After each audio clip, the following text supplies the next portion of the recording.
This is a short video about replacing the front lower arm rear bush on a Mini R50.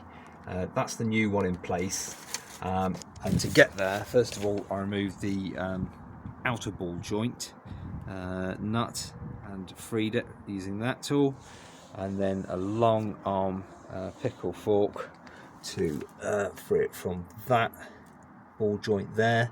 Then the arm comes loose, but it won't fall out. You have to use a long pry bar and a bit of wriggling and pulling to break it free.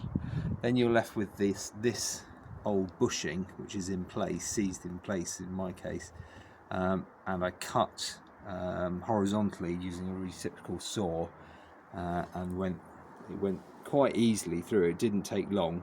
I didn't muck around taking any rubber out or anything like that. I just put the saw blade straight in and cut straight down.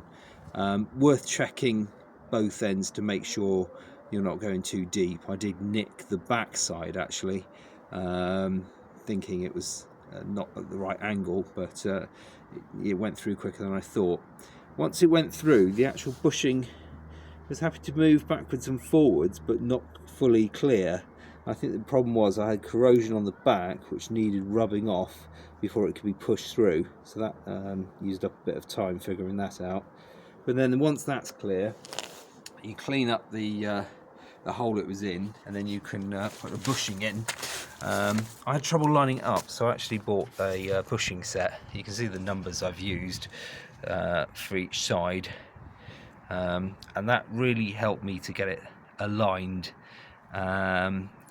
Once they were in place, notice what I've done here is actually it tucks in the back here, and that isn't up here, so it doesn't stop this from crushing down.